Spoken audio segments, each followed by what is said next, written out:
Ողջույն։ Կրթության և գիտության նախարար Ժաննա Անդրեասյանը երեկ գրել էր «Կրթական հաստատությունները կրթության համար են, ով չի հասկացել, կհասկացնենք»։ Ասելիքն էր, որ ուսումնական հաստատություններում քարոզ ու հակաքարոզ է եղել նախընտրական, դիմել է դատախազություն։ Այսօր պարզվեց, որ տիկին Ժաննան Նիկոլ Փաշինյանին հասկացնելու շատ բան ունի։ Մարդամեկը այսօր Արագածոտնի մարզում էր։ Տեսնում ենք, որ Թալինի շրջակա գյուղերից, Ապարանի շրջակա գյուղերից ուսուցիչներին ցուցակներով նստեցրել են հուսահատության գազերները և բերել Նիկոլի հետ հանդիպման, դասի ժամին։ Ուսուցչուհին ասում է, դասերը կես ժամ կարճ ենք արել, հանուն Փաշինյանի, որ գանք մասնակցենք քարոզարշավին։ Նիկոլն է կոկորդ պատռում, թե կրթությունը պետք է կապ չունենա քաղաքականության հետ և այլն։ ՔՊ-ներն ասում են, մենք կապ չունենք դրա հետ։ Չեմ զարմանա, որ ասեն, Քոչարյանն է ուսուցիչներին նստեցրել գազերներ տարել ՔՊ-ի քարոզարշավին, որ խախտում ցույց տա։ Էս գլխից Փաշինյանենք ընտրախախտում են անում։ Ընտրախախտումը մենակ այն չէ, որ տեղամասում լույսերը անջատեն ու լցոնում անեն։ Սա էլ է ընտրախախտում։ Գիտեք, 5 տարի առաջ էլի ընտրություն էր, ու նույն Թալին գնացած մարդամեկը գիտեք ինչ էր ասում։ Այսօր ավելի շատ հնարավորություն կա Արցախի հարցը մեր պատկերացումներով լուծելու։ Իր պատկերացումներով լուծեց, հանձնեց։ Հիմա էլի գնացել է այնտեղ, ու քանի որ գիտեն երեսներին նայող չկա, հիասթափված են, մասովկայի համար հավաքում են ամենախոցելի վարչական ռեսուրսին, ուսուցիչներին, դասյարակներին ու քշում հանդիպման։ 2021 թվականին Թալինում ասում էր. «Չհավատաք, երբ ձեզ կասեն, թե մենք ինչ-որ բան ենք ուզում ինչ-որ մեկին տանք, չենք կարող»։ 2 տարի անց պարզվեց, այլ պայմանավորվածություն ունեն, լավ էլ կարող են ու տվեց։ 2018-ին էլ ասում էր չհավատաք, թե եկել եմ Ղարաբաղ հանձնելու, հանձնեց։ Ու հիմա ասում է չհավատաք, թե 300,000 ադրբեջանցի ենք բերելու ապրեն, ոնց չհավատանք։ Ինչ ասել է չհավատաք, 2 տարի հետո արել ես։ 2021 թվականին Թալինում ասում էր պետք է ադրբեջանական զորքերը դուրս բերվեն մեր տարածքից, առաջարկել եմ հայելային հետքաշում Սոտք Խոզնավար հատվածից, քանի մետր են հետ քաշվել, ոչ մի, իսկ քանի կիլոմետր են առաջ եկել։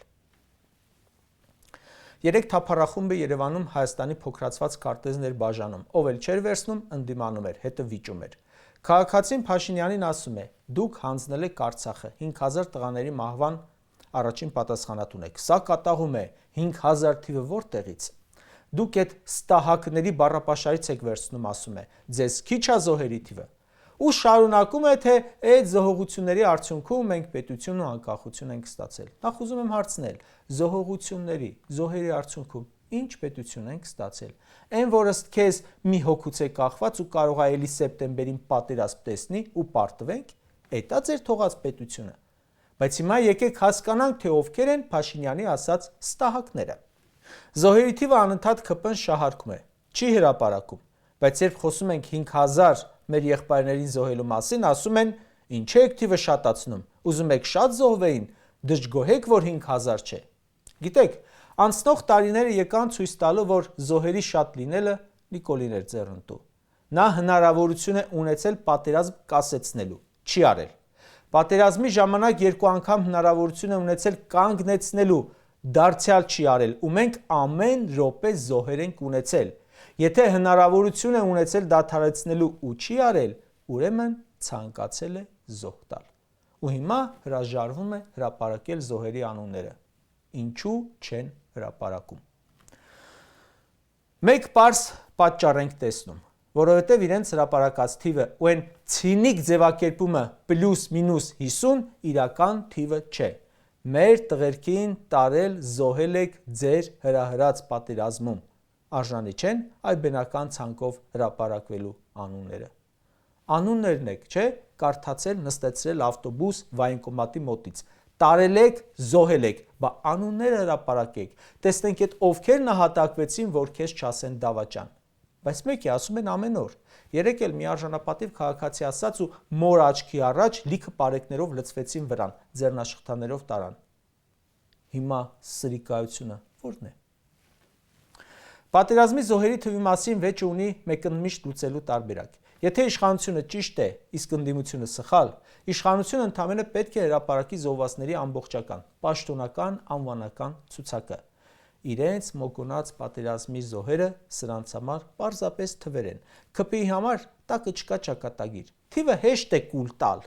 թիվը հեշտ է մանիպուլացնել, բայց երբ դու հրապարակում ես անուն, ազգանուն, ծննդյան թիվ, այդ չոր վիճակագրությունը վայրկենապես վերածվում է կենդանի մարդու։ 4000-ը ասելը հեշտ է, բայց 4000 անուն, ազգանուն, ծննդյան թիվ կարդալը ժամեր է տևելու։ 5000 ընտանիք դժբախտացրել է։ Դեմոգրաֆիական մեծ աղետ է կրել մեր պետությունը, դա դեռ զգացնել կտա։ Երբ հրապարակեն ու մարդիկ տեսնեն այդ անվերջանալի ցուցակը, երբ տեսնեն 18, 19, 20 տարեկան տղաների անունների այդ ահռելի շարասյունը, հասարակությունը նորից իր ողջ խորությամբ կզգա աղետի մասշտաբը, թե ինչ եք բերել մեր երկրի ու ժողովրդի գլխին։ Նիկոլայն սա լավ են հասկանում ու վախենում են։ Նրանք թաքցնում են անունները, որովհետև գիտեն այդ անունների տակ թաքնված է իրենց աններելի հանցագործությունը։ Վախենում են ժողովուրդ ջան, ձեր դատից։ Ամեն օր քարզարշավի ժամանակ բեմ է բարձրանում ու ասում ժողովուրդ, եկել եմ ասելու, որ սիրում եմ ձեզ։ Խոսերը մարդկանց սպանում է, աղքատացնում է, թալանում է, անտուն է թողնում, դարձնում է փախստական, չենք ուզում սիրես։ Երեք դա խոսում էր ինչ-որ եռագլուխ Դևի մասին։ Երեք հանրահավաքի ժամանակ Հայաստանի Հանրապետության երկրորդ նախագահ Հայաստան դաշինքի առաջնորդ Ռոբերտ Քոչանն էլ պատմում էր մարդակերների մասին, որոնք սիրում են մարդ ուտել։ Նիկոլի սերն էլ է մարդկանց խժռում։ Գիտեք, դևերի մասին շատ ենք կարդացել, հատկապես փոքր ժամանակ հեքիաթներում։ Ինչպես են մարդիկ գնում, ինչ որ առաքելության, դևը ուտում է, հետո հայտնվում է խիզախերոսը եւ հերթով կտրում 3 գլուխները։ Բայց ասեմ ձեզ, չկա մի գիրք, մի հեքիաթ, որտեղ դևը իր 3 գլուխներով հանդերձ ուտի այդքան ճակատագիր, ինչքան Նիկոլ Փաշինյանը։ Ոչ մի դև 5000 մարդ չի կերել։ Հենց դրա համար է, որ երբ ասում են եռագլուխ դևը Էրդողանն է իր բայրակթարներով, Ալիևն է ու Նիկոլը, հնչում է, կարծում եմ, շատ տեղին։ Իզուր ջանք մի թափեք հորինելու, թե սիրում եք երկիրն ու ժողովրդին, երկիր սիրողը այսքան չէր թուլացնի երկիրը, ժողովրդին սիրողը ժողովրդին զոհ չէր տա։ Ինչպես նախագահ Քոչանն է ասում, Նիկոլի սերը մարդակերի սեր է։ Այս ժողովուրդը խանգարում է դրան։ Կարճ ասած, այսօր մի քանի տեղում նկատեցինք Նիկոլ Փաշինյանի պլակատը «Տեր կանգնիր խաղաղությանը» խորագրով։ Շատ խորհրդանշական էին, ավերակ շենքեր, քարուքանդ եղած, ջարդած պատուհաններով, վաղուց բնակելի բնակչի ոտք չտեսած։ Այդ նկարը բոլոր բառերից ավելի լավ է նկարագրում, թե ինչպիսի խաղաղություն է խոստանում Նիկոլ Փաշինյանը։ Ու ասեմ, իր կառավարման 8 տարիներին իր հետևից հենց այդպիսի հետագիծել թողել է։ Ամենուր ավերակներ։ Եթե մնաց, հաջորդ 5 տարին էլ ավելի վատին սպասեք։